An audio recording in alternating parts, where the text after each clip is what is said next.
بخشش رحمت دلائل الخیرات ثنائے سرور ذیشان دلائل الخیرات ہر ایک مرض سے شفا ہے دلائل الخیرات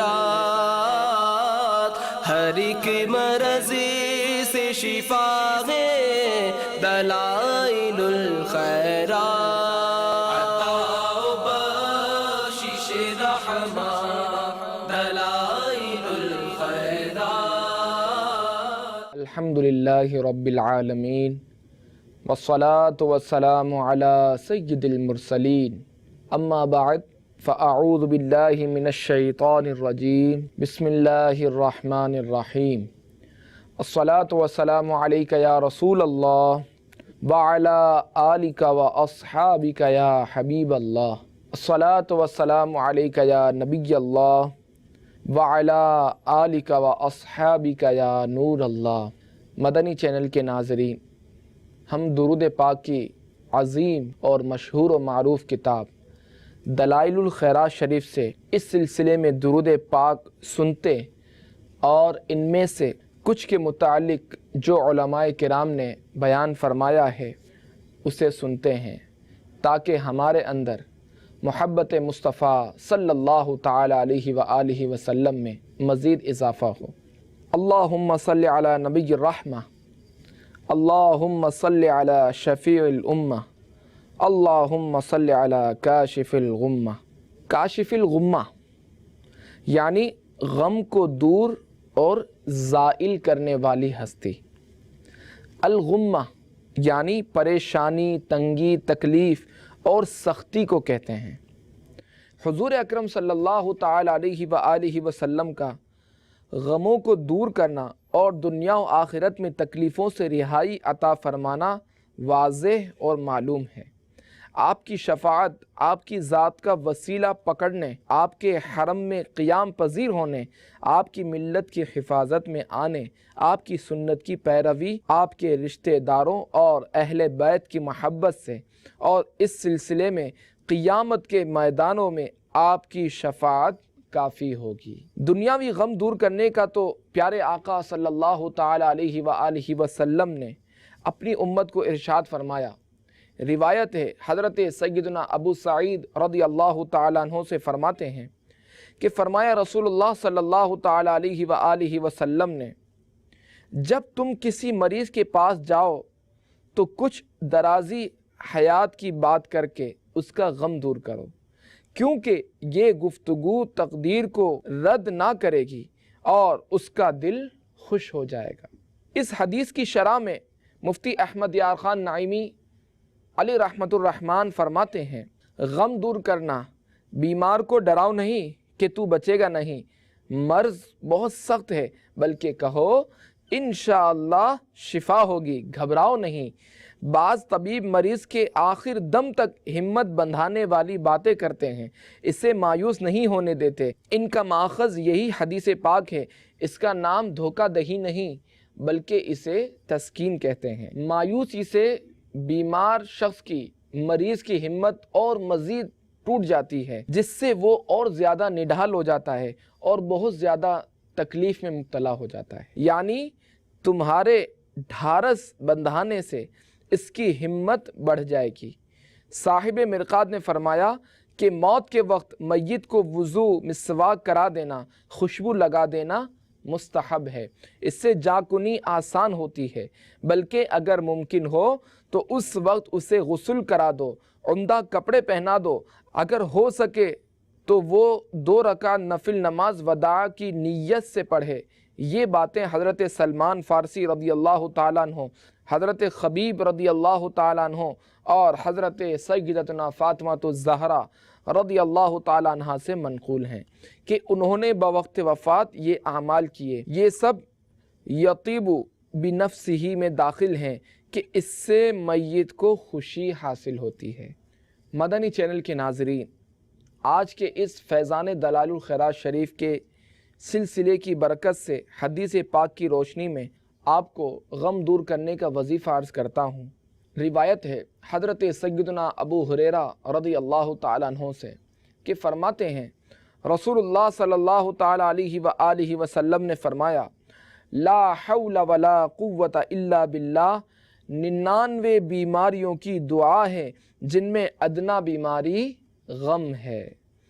اس کی شرح میں ہے بیماریوں سے مراد جسمانی، روحانی، دنیاوی، اخروی بیماریاں ہیں کہ لا حول شریف ان سب کا مکمل علاج ہے۔ غم دنیاوی ہو یا دینی یا اخروی، لا حول شریف کی برکت سے ہر طرح کا غم دور ہوتا ہے، معاش و معاد کی فکر سے بندہ آزاد ہوتا ہے، اور ظاہر ہے کہ غم سے آزادی حق تبارک و تعالیٰ کی بڑی نعمت ہے کہ حق تبارک و تعالیٰ نے حضرت یونس علی نبینا و علیہ الصلوۃ والسلام پر بڑا کرم فرمایا، مچھلی کے شکم سے انہیں غم سے نجات دی۔ فرماتا ہے فاستجبنا لہ ونجیناہ من الغم، خیال رہے کہ غم آخرت رحمت بھی ہے اور عذاب بھی۔ یہاں غم سے مراد دوسری قسم کا غم ہے، جیسے کہ مجرم کو حاکم سے ڈر لگتا ہے اور مومن کا یہ غم رحمت جیسے مطیع غلام کو آقا سے ہیبت ہوتی ہے۔ حضور اکرم صلی اللہ تعالی علیہ وآلہ وسلم کی عطا کی ہوئی دینی اور دنیاوی نعمتیں محتاج بیان نہیں۔ آپ کا سب سے بڑا احسان نعمت ایمان اور طبقات جہنم سے بچانا ہے۔ یہ نعمت آپ ہی کے ہاتھوں اور آپ ہی کی دعا سے حاصل ہوتی ہے۔ جس نے بھی کامیابی اور ہدایت پائی آپ ہی کے واسطے اور آپ ہی کی رحمت کے طفیل پائی۔ مخلوق کو ہر نعمت آپ ہی کے واسطے سے ملی، لہٰذا آپ ہی نعمت کے عطا فرمانے اور تقسیم فرمانے والے ہیں۔ اللہ تبارک و تعالی ہمیشہ ہمیشہ آپ پر کثرت سے رحمت و سلامتی نازل فرمائے۔ مؤتی الرحمہ، جس کا معنی ہے دینے والا، بعض نسخوں میں ہے موتا، یعنی تا کے فتح کے ساتھ ہے، وہ ذات جسے رحمت دی گئی۔ بلا شبہ عالم وجود میں آنے والی ہر نعمت حضور جان عالم صلی اللہ تعالی علیہ وآلہ وسلم کو عطا کر دی گئی۔ آپ سراپا رحمت ہیں، آپ کا وجود رحمت ہے، اور جس سے بھی رحمت ملی آپ ہی کے ہاتھوں اور آپ ہی کے واسطے سے ملی۔ دلائل الخیرات شریف کے ایک نسخے میں مؤتی الحکمہ یعنی حکمت دینے والے ہیں۔ میرے آقا سیدی امام احمد رضا خان علی رحمت الرحمن فرماتے ہیں لا ورب العرش، جس کو جو ملا ان سے ملا، بٹتی ہیں کونین میں نعمت رسول اللہ کی۔ صلو علی الحبیب صلی اللہ تعالی علی محمد، اللہم صلی علی صاحب المکان المشہود۔ مشہود کا ایک معنی دنیا کی وہ جگہ مراد ہے جہاں پیارے آقا صلی اللہ تعالی علیہ وآلہ وسلم ظاہری حیات میں تشریف فرما ہوتے تھے۔ مطلب یہ ہوا کہ فرشتے وہاں حاضر ہوا کرتے تھے۔ آپ علیہ الصلاۃ والسلام جہاں بھی تشریف فرما ہوتے وہاں فرشتے بکثرت حاضر ہوتے۔ روضہ مبارکہ جہاں فرشتے حاضری دیتے ہیں، جیسے ابو نعیم حلیۃ الاولیاء میں حضرت کعب الاحبار سے راوی ہیں کہ وہ ایک دن حضرت عائشہ صدیقہ طیبہ طاہرہ زاہدہ عابدہ رضی اللہ تعالی عنہ کی خدمت میں حاضر ہوئے۔ دوران گفتگو نبی کریم صلی اللہ تعالی علیہ وآلہ وسلم کا ذکر خیر ہوا تو حضرت کعب رضی اللہ تعالیٰ عنہ نے فرمایا ہر طلوع ہونے والی فجر کے وقت 70,000 فرشتے نازل ہو کر روضہ مبارکہ کے احاطہ کر لیتے ہیں، اپنے پروں کو جھکا کر رسول اللہ صلی اللہ تعالی علیہ وآلہ وسلم کی بارگاہ اقدس میں ہدیہ صلاۃ و سلام پیش کرتے ہیں۔ شام کے وقت یہ فرشتے واپس ہو جاتے ہیں اور اتنے ہی دوسرے فرشتے نازل ہو کر نذرانہ صلاۃ و سلام پیش کرتے ہیں، یہاں تک کہ جب آپ روضہ شریف سے باہر تشریف لائیں گے تو 70,000 فرشتے تعظیم بجا لانے کے لیے حاضر ہوں گے۔ اس حدیث پاک کے تحت میرے آقا سیدی اعلیٰ حضرت علی رحمت اللہ رب العزت خوب فرماتے ہیں اپنے نعتیہ دیوان ہدایت بخشش میں 70,000 صبح ہیں 70,000 شام، یوں بندگی زلف رخ آٹھوں پہر کی ہے، اور آگے فرماتے ہیں جو ایک بار آئے دوبارہ نہ آئیں گے، رخصت ہی بارگاہ سے بس اس قدر کی ہے۔ صلو علی الحبیب صلی اللہ تعالی علی محمد۔ مشہود سے مراد آپ کا روضہ مبارکہ مراد ہو سکتا ہے، کیونکہ وہ معروف و معین ہے اور وہاں حاضری دی جاتی ہے۔ دیگر انبیاء کرام علیہم السلام کے مزارات میں یہ بات نہیں ہے، کیونکہ معین طور پر ان کا علم ہی نہیں ہے۔ یا ممکن ہے کہ حضرت حسن بصری رضی اللہ تعالیٰ عنہ کے قول کی طرف اشارہ ہو کہ اللہ تبارک و تعالیٰ نے حضور اکرم صلی اللہ تعالیٰ علیہ وآلہ وسلم کو اپنے علم کی بنا پر منتخب فرمایا، آپ پر کتاب نازل کی، آپ کو مخلوق کی طرف رسول بنا کر بھیجا اور آپ کو دنیا میں ایک جگہ ٹھہرایا تاکہ دنیا والے آپ کی زیارت کریں۔ پھر دنیا سے آپ کو قوت فراہم کی اور فرمایا لَقَدْ كَانَ لَكُمْ فِي رَسُولِ اللَّهِ أُسْوَةٌ حَسَنَةٌ، بے شک تمہیں رسول اللہ کی پیروی بہتر ہے۔ آپ کے تشریف فرما ہونے کا ہر مقام مراد ہے، اور مشہود سے مراد یہ بھی ہے کہ آپ کے تشریف فرما ہونے کا ہر مقام مراد ہو، خواہ دنیا میں ہو یا آخرت میں۔ اس جگہ یہ تمام احتمالات مراد ہو سکتے ہیں، ان میں سے بعض احتمالات قریب اور بعض بعید ہیں۔ واللہ تعالی اعلم۔ اللہم صلی علی الموصوف بالکرم والجود۔ والجود اس کا معنی سخاوت، آسانی سے خرچ کرنا اور غیر محمود برے کام سے اجتناب کرنا ہے۔ نبی کریم صلی اللہ تعالیٰ علیہ وآلہ وسلم کے جود و کرم اور وسعت عطا کا کچھ حصہ بھی بیان کیا جائے تو اس کے لیے دفتر درکار ہے۔ یہ حقیقت ہے کہ آپ کی سیرت طیبہ اور احوال و آثار کا مطالعہ کرنے والے پر مخفی نہیں۔ آپ کی جود و سخا کی مثال پوری دنیا میں پیش نہیں کی جا سکتی۔ بڑے بڑے بادشاہ اس کی نظیر پیش کرنے سے قاصر ہیں، حالانکہ خود فقر کی زندگی بسر فرمائیں، مہینہ مہینہ 2 مہینے اس حال میں گزر جاتے کہ آپ کے کاشانہ مبارکہ کے چولہے میں آگ نہیں جلائی جاتی تھی، خالی پیٹ پر پتھر باندھے کبھی پے در پہ 3 دن گندم یا جو کی روٹی تناول نہیں فرمائی، یہاں تک کہ اللہ تبارک و تعالیٰ کی بارگاہ میں حاضر ہو گئے، اپنی ذات پر دوسروں کو اور دنیا پر آخرت کو ترجیح دیتے۔ یہ سب کچھ اختیاری تھا، ناداری یا بخل کی بنا پر نہ تھا۔ صحابہ کرام علیہم الرضوان کا بیان ہے کہ نبی اکرم صلی اللہ تعالی علیہ وآلہ وسلم سب انسانوں سے زیادہ سخی، تیز ہوا سے زیادہ خیر و برکت عطا فرمانے والے ہیں۔ کبھی ایسا نہیں ہوا کہ کسی نے کوئی چیز طلب کی ہو اور آپ نے دینے سے انکار کیا ہو۔ جس نے جو کچھ مانگا عطا فرمایا، بشرط یہ کہ وہ ناحق سوال نہ ہو۔ حضرت سیدنا جابر رضی اللہ تعالیٰ عنہ فرماتے ہیں کہ نبی پاک صلی اللہ تعالیٰ علیہ وآلہ وسلم نے فرمایا کامل ایمان صبر اور سخاوت ہی کا نام ہے۔ علماء کرام فرماتے ہیں کہ حضور اقدس صلی اللہ تعالیٰ علیہ وآلہ وسلم کی ایک دن کی عطا سخی بادشاہوں کی عمر بھر کی داد و دہش یعنی سخاوت و بخشش سے زائد تھی، جنگل غنائم سے بھرے ہوئے ہیں، اور حضور کریم صلی اللہ تعالیٰ علیہ وآلہ وسلم عطا فرما رہے ہیں اور مانگنے والے ہجوم کرتے چلے آتے ہیں، اور نبی پاک صلی اللہ تعالیٰ علیہ وآلہ وسلم پیچھے ہٹتے جاتے ہیں، یہاں تک کہ جب سب اموال تقسیم ہو لیے، ایک اعرابی یعنی عرب کے دیہات میں رہنے والے نے ردائے مبارک یعنی چادر مبارک بدن اقدس پر سے کھینچ لی کہ شانہ پشت مبارک پر اس کا نشان بن گیا۔ اس پر اتنا فرمایا اے لوگو جلدی نہ کرو، واللہ کہ تم مجھ کو کسی وقت بخیل نہ پاؤ گے۔ حق ہے اے مالک عرش جل مجدہ کے نائب اکبر، قسم ہے اس کی جس نے حضور اکرم صلی اللہ تعالیٰ علیہ وآلہ وسلم کو حق کے ساتھ بھیجا کہ دونوں جہاں حضور علیہ السلام ہی کی عطا سے ایک حصہ ہے۔ فَإِنَّ مِن جُودِكَ الدُّنْيَا وَضَرَّتَهَا وَمِنْ عُلُومِكَ عِلْمَ اللَّوْحِ وَالْقَلَمِ، بے شک دنیا و آخرت حضور علیہ السلام ہی کی بخشش سے ایک حصہ ہیں، اور لوح و قلم کے تمام علوم ما کان و ما یکون یعنی گزشتہ و آئندہ حضور کے علوم سے ایک ٹکڑا ہیں۔ صلی اللہ تعالی علیہ وسلم وعلی آلک و اصحابک وبارک وسلم۔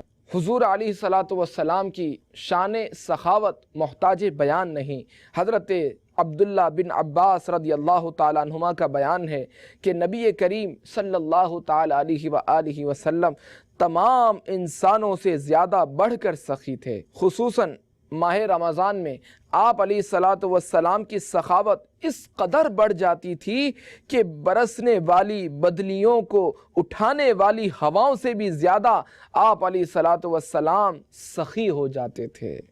حضرت جابر بن عبداللہ رضی اللہ تعالیٰ عنہما فرماتے ہیں کہ حضور علیہ السلام نے کسی سائل کے جواب میں خواہ وہ کتنی ہی بڑی چیز کا سوال کیوں نہ کرے، آپ علیہ السلام نے لا یعنی نہیں کا لفظ نہیں فرمایا۔ یہی وہ مضمون ہے جس کو ایک تابعی شاعر فرزدق نے کیا خوب کہا ہے، ما قال لا قط الا فی تشہدہ لولا التشہد کانت لو نعم، یعنی حضور علیہ السلام نے کسی سائل کے جواب میں لا یعنی نہیں کا لفظ نہیں فرمایا، بلکہ ہمیشہ نعم یعنی ہاں ہی کہا، مگر کلمہ شہادت میں لا کا لفظ ضرور آپ علیہ السلام کی زبان مبارکہ پر آتا تھا، اور اگر کلمہ شہادت میں لا کہنے کی ضرورت نہ ہوتی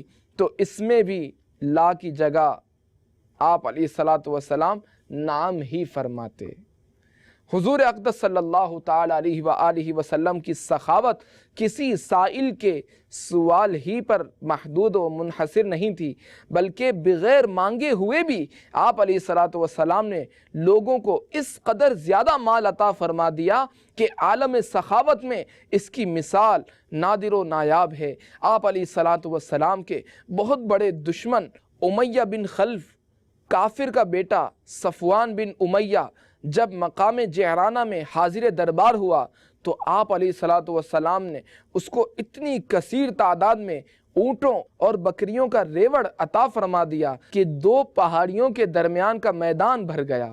چنانچہ صفوان مکہ جا کر چلا چلا کر اپنی قوم سے کہنے لگا، اے لوگو دامن اسلام میں آ جاؤ، محمد صلی اللہ تعالیٰ علیہ وآلہ وسلم اس قدر زیادہ مال عطا فرماتے ہیں کہ فقیری کا کوئی اندیشہ ہی باقی نہیں رہتا۔ اس کے بعد پھر صفوان خود بھی مسلمان ہو گئے۔ بہرحال آپ علیہ السلام کے جود و نوال اور سخاوت کے احوال اس قدر عدیم المثال اور اتنے زیادہ ہیں کہ اگر ان کا تذکرہ تحریر کیا جائے تو بہت سی کتابوں کا انبار تیار ہو سکتا ہے۔ لہٰذا سب مسلمانوں کو حضور اقدس صلی اللہ تعالیٰ علیہ وآلہ وسلم کی سیرت مبارکہ پر زیادہ سے زیادہ عمل کرنے کی کوشش کرنی چاہیے۔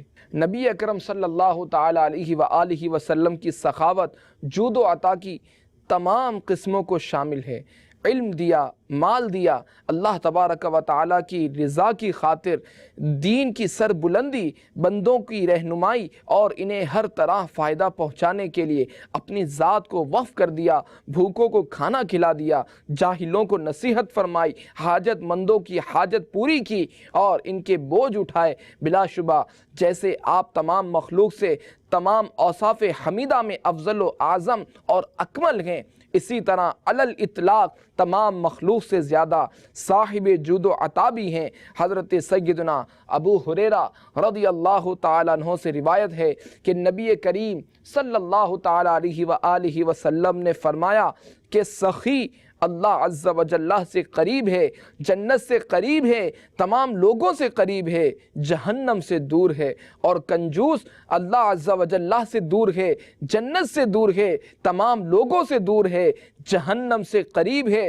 اور جاہل سخی عابد بخیل سے زیادہ اللہ تبارک و تعالیٰ کو پیارا ہے۔ حضرت سیدنا ابو ہریرہ رضی اللہ تعالیٰ عنہ نے فرمایا کہ رسول اللہ صلی اللہ تعالیٰ علیہ وآلہ وسلم نے فرمایا ہے کہ سخاوت جنت میں ایک درخت ہے، تو جو شخص دنیا میں سخی ہوگا وہ اس درخت کی ایک شاخ کو پکڑے گا تو وہ شاخ اس کو نہیں چھوڑے گی یہاں تک کہ اس کو جنت میں داخل کر دے گی۔ اور بخیل جہنم میں ایک درخت ہے، تو جو شخص دنیا میں بخیل ہوگا وہ اس درخت کی ایک شاخ پکڑے گا تو وہ شاخ اس کو نہیں چھوڑے گی یہاں تک کہ اس کو دوزخ میں ڈال دے گی۔ مدنی چینل کے ناظرین، احادیث مذکورہ اور دوسری حدیثوں سے ظاہر ہوتا ہے کہ سخاوت اللہ تبارک و تعالی کو بہت پسند ہے اور کنجوسی بہت ہی ناپسند ہے۔ اللہ تبارک و تعالی سخی کو جنت عطا فرما دے گا اور کنجوس کو جہنم میں بھیجے گا۔ بعض حدیثوں سے معلوم ہوتا ہے کہ اللہ تبارک و تعالی کبھی کبھی اپنے بندوں کی سخاوت اور کنجوسی کا امتحان بھی لیا کرتا ہے۔ اس لیے جب کوئی سائل تمہارے دروازے پر آئے تو ہمیشہ اس کا خیال رکھو کہ کہیں خدا کی طرف سے میرا امتحان تو نہیں ہو رہا ہے۔ اللہ تبارک و تعالی ہمیں کثرت سے درود پاک پڑھنے کی توفیق عطا فرمائے اور اس کی راہ میں اپنا مال خوب سے خوب خرچ کرنے کی توفیق عطا فرمائے۔ آمین بجاہ النبی الامین صلی اللہ تعالی علیہ وآلہ وسلم۔ دلائل الخیرات ثنائے سرور ذیشان دلائل الخیرات ہر ایک مرض سے شفا ہے دلائل الخیرات ہر ایک مرض سے شفا ہے دلائل الخیرات